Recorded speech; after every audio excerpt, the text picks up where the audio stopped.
बिस्मिल्लाहिर्रहमानिर्रहीम। अस्सलाम वालेकुम। आज मैं आपके लिए क्रीमी फ्रूट डिलाइट की रेसिपी लेकर आई हूँ। ज़बरदस्त रेसिपी है, एक एक बाइट से आपका मज़ा दुबाला हो जाएगा। आप इस रेसिपी को ज़रूर ट्राई करिएगा और रेसिपी पसंद आए तो मेरे चैनल को सब्सक्राइब करना नहीं भूलिएगा। बराबर में दिए गए बेल को क्लिक कीजिएगा ताकि हर नई रेसिपी आपके पास सबसे पहले आ जाए। अब आते हैं हम रेसिपी की तरफ। तो यहाँ पर मैंने कस्टर्ड पाउडर लिया है 1 टीस्पून फुल भर के। आप देख सकते हैं कि कितना ही फुल मैंने लिया है इसको। और ये मैंगो फ्लेवर लिया है, आप चाहें तो वनीला भी डाल सकते हैं। 1/4 कप दूध जाएगा इसके अंदर। अच्छी तरह से इसको मिक्स कर हम साइड में रखेंगे, इसमें कोई लम्स ना रहे इतना मिक्स कर दें। अब इसको करते हैं हम साइड में। और फिर यहाँ पर हमने पैन में आधा कप दूध डाला।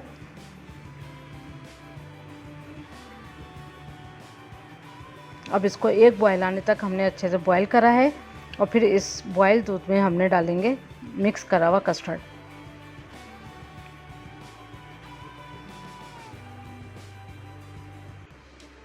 अब यहाँ पर हम इसको इतना कुक करेंगे कि ये थोड़ा सा गाढ़ा हो जाए। जब एक बॉयल आएगा तो ये गाढ़ा भी हो जाएगा। तो ये देखें बबल आने लगे हैं और आप देख सकते हैं कि ये क्रीमी सा हो चुका है। तो अब हो चुका है ये रेडी। तो अब इसको करते हैं साइड में ताकि ये ठंडा हो जाए और बाकी की चीज़ें रेडी करते हैं। यहाँ पर मैंने व्हिप क्रीम ली है आधा कप। अब इसको यहाँ तक बीट करेंगे तो ये फॉर्म में हो जाए। लेकिन अभी गर्मी बहुत ज़्यादा है तो मैं इसके नीचे जो है वो बर्फ़ का आधी बर्फ़ जमी हुई पानी रख रही हूँ। मैंने 3-4 घंटे पहले ये डीप फ्रीज़र में रख दिया था पानी।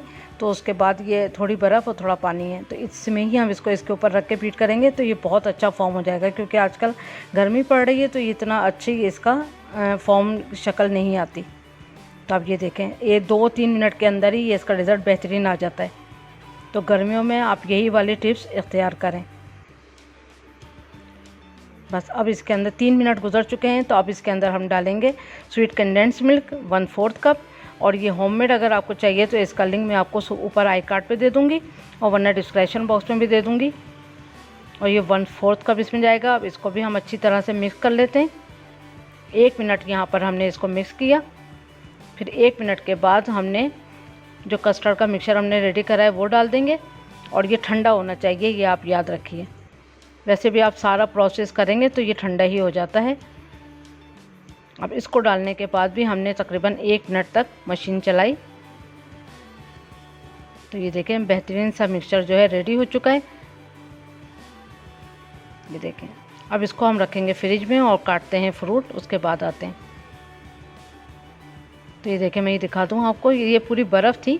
तो अब गर्मी भी इतनी पड़ रही है तो देखें बर्फ़ तो पिघल गई लेकिन आधी बर्फ़ आधी पानी था। इसी के अंदर आपने गर्मियों में करना है इसको मिक्स। अब यहाँ आपके पास जो भी सीज़न में फ्रूट अवेलेबल हो आप वो डाल सकते हैं वाटरमेलन के अलावा।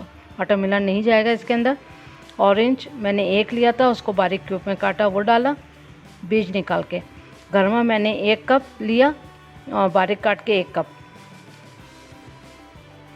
और अंगूर लिए थे मैंने 1 कप। और ये आप देख सकते हैं कि 2 हिस्सों में तकसीम कर दिया इसको कि ये लंबे वाले अंगूर थे। जो भी अवेलेबल हो आपके पास अंगूर, काले वाले और ये वाले या रेड मैरून से वाले, आप कोई से भी डाल सकते हैं यहाँ पर अंगूर। और यहाँ पर मैंने आड़ू लिया था, इसको भी बारीक क्यूब में काट लिया है, ये भी 1 अदद।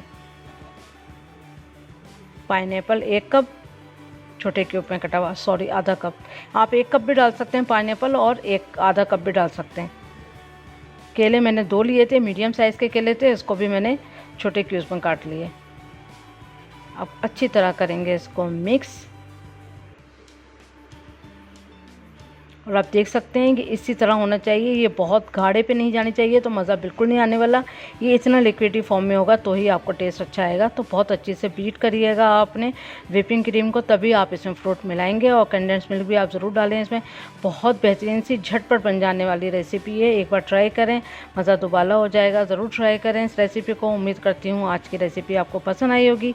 Thank you for watching. अपना ख्याल रखें, दुआओं में याद रखें। अल्लाह हाफिज़।